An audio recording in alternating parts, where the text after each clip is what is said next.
borumtaa isaa argamee hojjetaan meeshaa waraanaa yookiin immoo xayyaara sana keessa taa'ee meeshaa yookiin misaayila boombisaa ta'u kan dhukaasu argamuu hin dandeenye ture guyyoota lamaanii fi sun immoo Ameerikaanis ta'e Iraanii dursanii qaqqabuudhaa fi wal dorgommii guddaa keessa turani.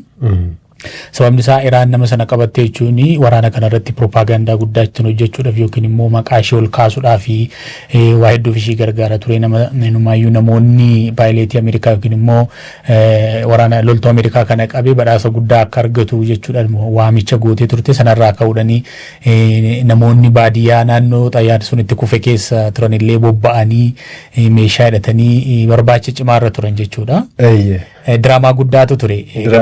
Gama biraan immoo Ameerikaanis helikopteroota xayyaarota waraanaa hedduu bobbaasuudhaan akkasumas humna lafa warra komaandoo ta'an bobbaasuudhaan naannoo sanatti buustee opereeshinii gara guyyaa lamaatti dhiyaatudha kan gaggeeffame. Sana booda guyyaa kaleessaa Tiraamp fuula miidiyaa hawaasaa isaa irratti akka ibsetti opereeshinichi bifa milkaa'aa ta'een xumuramuu fi loltuun Ameerikaa yookiin immoo nama waraana Ameerikaa keessatti muuxannoo waggaa dheeraa qabu nama gulantaa koloneel irra jirudha. Namni sun baraarameera miidhamee ture garuu haala gaarii irra jira jechuudhaan Tiraamp kan beeksise. Akkasuma Central Command Ameerikaa yookiin immoo ajaji giddu galeessaa kan amma waraana kana adda durummaan hoogganaa jiru jechuudha. Ibsa baasanii opereeshinii keenya guutumaan guutuutti xumurree amma xiyyeeffannoon keenya gara Iraan irratti wal haleellaa gaggeessinu itti fufuudha kan jedhu kan beeksise. Diraamaa guddaan kan guutamedha opereeshinii loltuu sana baraaruu jechuudha. Waraanota gara ji'a tokko waraana gara ji'a tokko oliif gaggeeffameetiin olitti waan guyyaa lamaan darbee raawwatetu muddama guddaa uumee ture. Maaltu ta'e waggaa jennu gabaabumatti xiyyaarri Ameerikaa baay'ee beekama F-15E jedhamu kun erga yeroo rukutamu nama lamatu keessa ture jechuudha. Paayileetichi sun yeroo sana barbaacha sa'aatii muraasaan boodadha kan isaan dafanii isa oolchuu danda'ani. Wizard jedhanii waamani kan duubarra taa'udha. Namni kun immoo yeroo muddamaa keessatti yeroo paayileetiin haala ulfaataa keessa taa'ee balaliisisu meeshaa waraanaa xiyyaarichi sun darbatu sana qindeessuu, proogiraam gochuu, darbachuu irratti hojiin hojjetu jechuudha. Koloneela baay'ee kabajamaadha Tiraamp illee ibsee ture. Namni kun dhabamee ture. Kan beekamu taateen kun kibba lixaa Iraan keessattidha kan raawwate. Gaarreeniin kan guutamedha. Baay'ee ulfaataadha naannoo sanatti opereeshinii gaggeessuun. Yeroo sana Iraan humna adda addaa bobbaastee jirti. IRGS kan jedhamu humna warraaqsa kan Iraan bobba'anii ture. Hidhattoonni milishaa Baasiij bobba'anii ture. Akkasumas immoo naannoo sanarraa tikfattee bultoota hedduutu jira. Naannoo baadiyyaa fagoodha waan ta'eef. Baadiyyaa keessa waan ta'eef naannoo gaarreen sana keessa isaan inumaayyuu horsiisee bultootadha. Horii isaanii bineensaa fi hattoota naannoo fagoorraa dhufanirraa eeggachuuf jecha meeshaa waraanaa gaggaarii hidhatanii akka socho'antu ibsame. Isaaniyyuu nama kana qabuudhaatiif opereeshinii guddaa barbaacha guddaa gaarreen sana keessa taasisanii jiru. Inni guddaan garuu namni kun akkamittiin miliqee kan jedhudha hiika. Gaafa paaraashuutiidhaan darbamee bu'u bakka bu'u sana tilmaamuun nama rakkisu. Haa ta'u malee leenjii addaati kan isaan qaban bakka bu'an sanarraati. Yeroo rakkina akkasiitiif dursanii kan leenjiin isaan fudhatan jira sirriin. San akkamittiin ooluu danda'a kan jedhu mee haa kaasnu yeroo achirraati bu'u namni kun maal of harkaatii qaba meeshaa akkamii of harkaatii qaba akkamiin argamuu danda'e CIA'n as keessatti qooda guddaa bahatee jira. Lokeeshinii yookaan bakka inni jiru immoo adda baasuudhaatiif GPS'dhaan jechuudha. Wantoonni gargaaran ni jiru namni kun lubbuun turuudhaaf wanta godheeru qaba. Mee wantoota barbaachisan qabxee tokko nuuf kaasile. Haa ta'u paayileetiin humna qilleensaa yookiin immoo humna waraanaa tokko gaafa leenji'u yeroon akkasii mudachuu danda'a jedhamee waan yaadamuuf jechuudha. Senaariyoo hundumaaf akka qophaa'u biyya namaa keessa dhattee haleellaa gaggeessita waan ta'eef waan si mudatu hin beektu halee rukutamtee kufuu dandeessa. Xayyaarri kee rakkoon teeknikaa mudatee kufee caccabuu danda'a. Yeroo akkasiitti maal gochuu akka qabdu harka diinaa akka hin galleef sababni isaa loltummaa keessatti booji'amuu caalaa wanti qaanessaan hin jiru waan ta'eef sana jalaa miliquudhaaf jecha maal goota dursitee wantoota si mudachuu danda'aniif akkamitti akka of baraartu leenjiin sii kennama jechuudha. Paayileetii kamiifiyyuu jechuudha. Leenjii guddaadha. Saayinsiin waraanaa addunyaati kun jechuudha. Akkaataatti biyyoonni leenjisanii fi teekinooloojii mataa isaaniitiin garaagaraa ta'an malee paayileetiin kamiiyyuu yeroo rakkinaatti waan isa mudachuu danda'u dursee maal gochuu akka qabu ni leenji'a waanuma beekamaadha. maaltu godhama paayileetiin kamiyyuu gaafa xayyaara waraanaa yookiin immoo jeettii irra gaafa ba'u kiitii yookiin meeshaa kennamuuf ta'e jechuudha. Kun maal jechuudha? Reediyoo kominikeeshiniin kennama jechuudha. Signaalii atii fi ajaji si ajaju yookiin qaamni waraanaa si ajaju qofti itti walii galuu dandeessan encrypted kan ta'e yookiin immoo koodiin si kennama jechuudha. Reediyoo maganaanyaa jedhama biyya keenyatti beekamadha.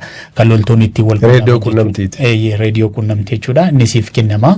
Signaalii si kenname yookiin immoo koodii si kenname qofaadhaan kan ittiin si qunname bakka itti kufte sana kan itti hooggantoota kee qunnamtu jechuudha. Dursitee maal goota naannootti kufte sana hanga si danda'ametti fageenya irraa fagaattee deemuu qabdu. Sababni isaa caccabaa sanarraa ka'anii faana kee dha'anii humni nageenya biyya sana si hordofuu danda'a waan ta'eef kiiloomeetira hamma ta'e 10 isaa ta'u 20 isaa ta'u fagaattee holqa soo ta'e gaarreen soo ta'e muka jaloo fi bosona keessas bakka dhokachuu danda'a jettee yaaddu. Erga geesse booda maal goota lokeet qaama sana qaama si hordofuuf yookiin immoo waraana keetiif iddoo argama keetii communicate goota jechuudha. Tariitii operationin sababni isaa by default yookiin maaltu yaadama lafa hammamiyyuu yoo ta'e biyya fagoollee yoo ta'e by default sammuu kee keessatti maaltu dhufaa baraaramuu nan danda'a yookiin immoo na bara karaa ta'een na baraaruu danda'u. Kallattiidhaan yoo na qunnamuu danda'anis karaa michoota biyya kootii sanaan na qunnamuu danda'u jettee waa yaadduuf maal goota amma dandeessetti lubbuudhaan turuudhaaf carraa goota harka kennachuu dhiisuudhaaf tattaaffii garaagaraa goota jechuudha. Meeshaa qunnamtii qabdaa shugguxiin sii kennama akkasuma immoo cuuba yookiin billaa qabattee deemta. Kun maalidhaa fi tariitii fakkeenyaaf amma qaama si boojuu dhufeef yoo dandeessetti dhukaasta yoo dadhabde immoo amma dhumaatti maal goota falmattu yookiin immoo bineensi yoo sitti dhufeesi maal gootettiin ofitti ifta waan garaa garaa si mudata waan ta'eef jechuudha. Innaa kanaaf of qopheessita. Kanaafi sanatu ture jechuudha. Loltoonni Ameerikaa sun amma bakka ture gaarreen keessas haa ta'u holqa keessas haa ta'u bakka ture sanatti kanaan of eegaa qaama si hordofin qunnamta diina biyya sana keessatti kufte sana immoo amma danda'ametti akka isin arganne maal goota jalaa miliqxa jechuudha. Yoo si hordofu ta'e bakka dhokataa deemtee iddoo argama lokeeshinii sana kee immoo qaama si hordofuuf yookiin immoo biyya keetiif of ibsa akkasittiidha kan hordofamu jechuudha. Amma dhumaatti akkasitti deemama jechuudha. Istiraatejjiin kun keessumaa survival, evasion, resistance and escape jedhameeti kan inni beekamu. Inni jalqaba ooluu hin danda'a jettee yaaduudha. Inni lammaffaa immoo miliquudha. Inni biraa immoo wanta si mudatu falmii jiru hundumaa resist gochuu yookaan falmachuudha. Yeroo falmattu kana immoo jalaatii baatee iddoo si arguu hin dandeenye keessa dhokattee qaama si hordofu wajjiniitiin communicate gochuu yookaan qunnamuudha. Istiraatejii akkasii fayyadamu hundi isaanii.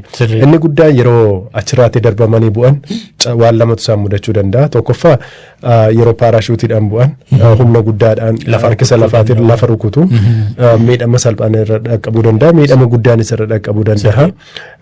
Ogeessonni humna waraanaa dhimma kanarratti yeroo kaasan fakkeenyaaf mataan gadi galagalee bu'uu danda'u yeroo jalqaba fageenya irraatii kan dhufa yoo ta'e yoo akkas ta'ee jedha amma ogeessi militarii yookaan humna waraanaa tokko mataan kee kuni ulfaatina amma qaburraatii dachaa 25 dabaluu danda'a jedha harkisa lafaatiin gadi fiigaa waan ta'eef miidhaa guddaan sirra ga'uu danda'a jedha sanarraati kan oolan yoo ta'e garuu amma fakkeenyaaf koloneelli Ameerikaa kun kan inni godhe bakka bu'e sanarraati gaara guddaadha kan inni ba'e gaara guddaa bahee holqa keessa dhokate sana booddeedha kan humna waraanaa Ameerikaa qunname yeruma sana immoo Ameerikaan humna waraanaa humna xiyyaaraa yeruma sana Ameerikaan xiyyaarota waraanaa hedduu bakka sanatti bobbaaste kan dhukaasaa ture humna waraanaa fakkeenyaaf Delta Force kan jedhaman leenjii addaa kan qaban Mariam Force humni galaanarraa Ameerikaa leenjii adda ta'ee fi opereeshinii addaa irratti barbaadaman akkasumas immoo lubbuu baraaruudhaaf leenjii addaa kan qaban isini jiru bakka sanatti bobba'anii ture inumaayyuu humna warraaqsa eegdota warraaqsa Iraan wajjiniitiin dhukaasni yeroo gabaabaa gaggeeffamee ture sana keessa oolchanitti Ameerikaan waraana ishee tokkichaatiif waan baay'ee dhabdee garuu lubbuudhaan oolchuu dandeesseetti. Achi keessatti mee xiyyaarota rukutamantu jira waa isaanii haa kaasu. Tole xiyyaarota kanarratti guyyaa jalqaba paayileetiin inni jalqaba baraarame sanatti viidiyoowwan garaagaraas kan BBCnis mirkaneessee bahaa turan fakkeenyaaf amma xiyyaara Ameerikaa C-130 kan jedhamu kan loltoota fe'u kan meeshaa waraanaa fe'u naannoo gaarreen kibba Iraan keessa yeroo fageenya gadi dhiyaatee balali'uudhaanii barbaacha taasisu mul'ataa ture akkasumas helikopteroonni Black Hawk warri jedhaman kun yeroo gadi siqanii balali'anii fi poolisoonni Iraan illee yeroo kallattiin itti dhukaasaa turan kilaashiidhaan yeroo itti dhukaasaa turan mul'ataa ture. Kanaaf maalidha guyyaa paayileetiin sun itti baafamu sana keessatti jechuudha. Xayyaara Ameerikaa kan A-10 Warthog kan jedhamtu rukutamtee jalqabaati. Paayileetii sana baasaa. Isheen achuma kibbaa naannoo daangaa Omaanitti bishaan keessatti kufteedhama. Garuu immoo paayileetiin xayyaarichaa battaluma sanatti baraarameera.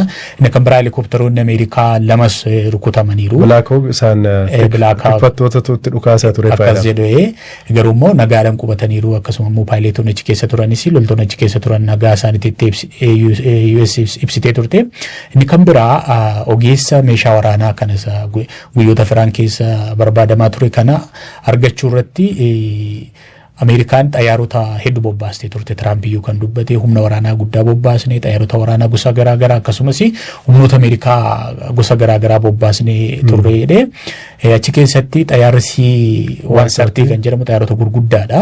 Loltoota hedduu yeroo opereeshinii akkasiitii fi bobba'an yookiin immoo yeroodhuma waraana idileetifuu loltoota kan ittiin feetu meeshaa waraanaa kan ittiin feetu xayyaarota gurguddoo kan geejibaati. Tareetii xayyaaronni kuni komaandoo warra qilleensa irraa bu'an ta'uu danda'a yookiin immoo warra achi keessa turan dhaqee fuudhuudhaaf ta'uu danda'a. Xayyaaronni lama Iraan keessatti ashaawaadhaan yookiin immoo cirracha keessatti qabamanii ka'uu dadhabanii achumatti akka gubatan godhameera kan jedhu odeeffannoonis jira.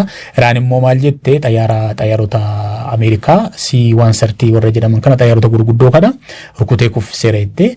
Ameerikaan garuu ragaaleen kan agarsiisan maalidha? Xayyaaronni kun ka'uu waan dadhabaniif cirrachaa waan qabamuu dadhabaniif harka Iraanitti kufuurra jedhanii achumatti fanjiidhaan yookiin immoo boombiidhaan gubanii deeman kan jira. Viidiyoon tokkos bahaniiru suuraawwan hedduunis bahanii Ameerikaanis akka isaan gubatan mirkaneessitee jirti. Eenyu gubee kan jedhu Iraanaan ajetti. Xiyyaaronni kun C-130 warra jedhaman kun xiyyaaronni lamaanuma geejibaati waraana ture kan isaan buusanii cirracha keessa buufatanii ture akka Ameerikaan jettutti. Sana booddee opereeshinii isaanii xumuranii yeroo ka'uuf jedhan ka'uu hin dandeenye cirracha keessatti qabamanii ture. Gaarreen Zagros gaarreen Iraan keessaati isaan gurguddoodha achi keessattidha. Humni waraana IRGC humni eegumsa warraaqsaa Islaamaa Iraan fageenya kiiloomeetira 3 irra gahanii ture jedhama. Tiraamp akkas jedhee ture. Tiraamp kolooneelichumayyuu qabachuu bira gahaniiru jedha. Amma xiqqoo tafee jira. Amma yeroo isaan isa baasanii xiyyaarota kana kaasuudhaaf jedhani xiyyaaronni sun ka'uu hin dandeenye hamma sirreessitee gabaasa adda addaa dhiyeessitee maal goona jettutti yeroon hin jiru ture. Xiyyaaronni kun immoo kan isaan beekaman teekinooloojii adda ta'an qabaachuutiinidha. Classified technology yookaan immoo kan Ameerikaan qofti beektu yookaan qabdu meeshaalee teekinooloojiiwwan qunnamtii adda ta'anii fi biyyoonni kan akka Raashiyaa, Chaayinaa kan hin qabne xiyyaara kun ni qaba jedhama. Achitti qabaman jechuun tokkoffaa iccitiiwwan teekinooloojii Ameerikaa ni bahu. Iraan tareetii reverse engineering jedhanii xayyaarota akkasii deebistee oomishuu dandeessi. Kana hambisuuf jecha achumatti gumnee deemnee kan jedhudha kan isaan ibsan jechuudha. Ameerikaan nama tokko oolchuuf yookaan nama lama oolchuudhaatiif xiyyaarota waraanaa lamaan kana guutummaa guutuutti dhabdee jirti. Xiyyaarri C-130 jedhamu kun tokkoonsa $1 miliyoona 100 baasa jedha odeeffannoowwan tokko ilaalaan ture. Gara $1 miliyoona 200 olii xiyyaara lama irratti qofa dhabdeetti jechuudha. Ameerikaan kan rukutaman akkuma jiranitti ta'e jechuudha. Opereeshinii kana gaggeessitee xumuruudhaatiif baasii guddaaf saaxilamteetti. Ta'us garuu injifannootiin galleerradhanii dhaadataa jira. Waraana keessatti kan ilaalamu kanaadha. Lubbuu baraartuudha malee meeshaa achitti dhabde yookiin immoo maallaqa baaste toondeen waraana keessa jirta duraanuu beekamaadha. Achi keessatti akka injifannoo guddaatti kan ilaalamu loltuun keessa keessatti qabamu yookiin booji'amuu dhiisuudha malee amma waa'ee baasii waa'ee meeshaa achitti seelaa gubatu miti jechuudha. Kana duras mudatee beeka hiikaa fakkeenyaaf opereeshinii bara bulchiinsa pirezidaantii Baaraak Obaamaa Pakistaan keessatti Osama bin Laden guyyaa ajjeesan sana opereeshinii yeroo gaggeessan xiyyaarri tokko achitti balaan mudatee ture. Sirriidhaan helikopteroota achi deeman keessaa tokko kufee ture. Achumatti gubanii deeman. Kun kan jalqabaa miti jechuudha Ameerikaa fi kun immoo teekinooloojii ficciti waan jiran. Dhoksuuf kan jedhamu Iraan garuu waraana kana keessatti yeroo Ameerikaan dadhabdeetti jedhee keessumaa Tiraamp humni qilleensaa Iraan baay'ee dadhabee jira. Ittisa tokko maleedha kan xiyyaaronni keenya seenanii bahanii opereeshinii gaggeessanii bahan jechaa ture. Yeroo dhaadannoon isaa dabalaa turettidha kan balaa guddaan Ameerikaa mudataa ture. Keessumaa immoo biyyoota Awurooppaa arrabsaa ture Tiraamp waraana kana keessatti hirmaachuu dhabuu isaaniirraa kan ka'e. Keessumaa Faransaay UK fa'aa dhimma kanarratti callisaniiru. Arganni baay'ee isaan xiqqeessee arrabse deebiin kennine opereeshinii kana keessatti illee hin hirmaanne yaadallee hin kennine. Kuni Tiraamp waraana kana keessatti Israa'el wajjin akkuma qofaatti hafan waan namatti argisiisus qaba. Sirriidha biyyoota Awurooppaa keessaa Ameerikaa alkallattiidhaan kan gargaare UKdha beezii ishii Awurooppaa keessa jiru yookiin immoo UK keessa jiru fi kan Diyaagoo Gaarsiyaa jiru kennuudhaan alatti biyyoonni kallattiidhaan kana keessatti hirmaatan jiranii. Kanaadha mee wantoota erga opereeshiniin kun gaggeeffame astaan itti yaada barru amma immoo dubbii ijoo kan ta'e dubbii Tiraamp kaleessa dubbateedha. Boruudha akka inni jedhetti facaasaa yookaan kibxata boruu guyyaa riqichaa fi guyyaa buufanni annisaa Iraanitti haleelamu yookaan barbadaa'u jedhee ibsee jira. Jahannama keessan isin jiraachisa jedhee jechoota arrabas fayyadamee gaggeessaa biyya tokkorraa jecha hin eegamnedha. Jechoota asirratti dubbachuuf hin dandeenye waan inni dubbate jecha safuuti waan ta'eef gaggeessa biyya tokkos kan inni dubbate jedhamee hin eegamu. Gara Tiraamp dubbii aliidilee yookiin immoo waan informaal ta'e dubbachuudhaan beekama. Akka gaggeessaa biyya tokkoo osoo hin taane akkuma namni dhuunfaa tokko yookiin immoo hiriyoonni lama wal beekaa walitti haasa'anii wayitti miidiyaa dhuunfaa isaa irratti barreessa. Garuu immoo gaggeessaa biyyaati. Kana dura waan akkasii yeroo maaliif gaggeessaa biyyaati akkasii Tiraamp dubbatama yeroo jedhamu Maarko Ruubiyoo ministeerri dhimma alaa Ameerikaa Tiraamp akka orderii yookiin immoo pirootokoolii gaggeessitoonni biyyoota kaanittiin dubbatanii akkasii Tiraamp irraa dubbii siyaasaa irraatiin fakkeenyaaf Emmanuel Macron waan jedhe yaadatte waa'ee haadha manaa isaati. Kaballaa haadha manaa isaa kan mangaagaa isaa cabsite irraa hin bayyaannanne aga ammaatti jedhe gaggeessaa biyya tokko yookaan Ameerikaa taate michuu kee sanuu Faransaay fi Ameerikaan hariiroo gaarii qabu. Macron yeroo baay'ee maqaa kaasuu jaalata. Hamma sana gadi buusee nama salphisee dubbachuu danda'udha Tiraamp jechuudha. Kana waan adda irraatiin eegdu bulchiinsi Tiraamp fi dubbiin Tiraamp yeroo baay'ee waan akkasiitti mudata waan ta'eef Afrikaa kanaan dura arrabsee beeka. Ammas jecha arrabaa yookaan warri adii F-word jedhanii kan fayyadaman. Isa dubbachuu Tiraampiin ulaa Hormuuz hin bantuu ta'e jedhee jecha arrabsoo sana erga jedhee booda sa'aatii 48 qabdu jedheeti inni numaayyuu guyyaan kibxataa guyyaa riqichawwanii fi anniisawwanii Iraanitti haleelaman jedhee kan inni dubbatee garuu immoo ergasii booda miidiyaa Ameerikaa Fox News wajjin turtii taasisee maal jedhee guyyaa wixataa kanarraa Iraanii carraatti waliigaltee irra gahuu qabdi garuu nuti maal yaadee ture Iraanii mancaasnee boba'aa ishii to'achuu akkasii yaadee ture jedhee garuu immoo ammayyuu sa'aatii 48 qabdi kan inni dubbate. Tiraamp waan akkasii dubbachuun kun haaraa miti kana duras. Boba'aa isaanii fudhanna kan jedhe Tiraamp yaadatte yoo ta'e waggaa 50 hin ta'amma waggaa 40 dura dargaggeessa waggaa 30 keessaa ta'e mootummaan Ameerikaa Iraan irratti waraana banee boba'aa ishee to'achuu akka qabu yeroo sun dubbataa ture. Tiraamp waan bara sana dubbatu amma hojiirra oolchaa jira.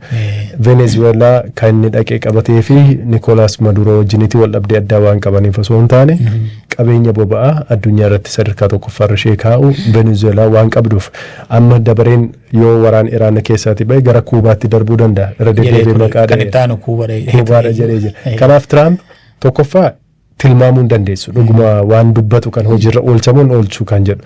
Amanuun rakkisaadha. Amanuu dhiisuu hin dandeessu. Guyyaa tokko haleellaa sana raawwata. Doorsa gurguddaa ta'anis hin dubbata. Iraan gama kanaatiin dubbiin Tiraamp yakka waraanaaf keessaatii qaba jettee irra ibsitee jirti. Iraan dubbii kee dammaan qabee Iraan qofa osoo hin taane pirezidaantii Baraak Obaamaa jalatti gorsaa nageenya biyyoolessaa kan ture.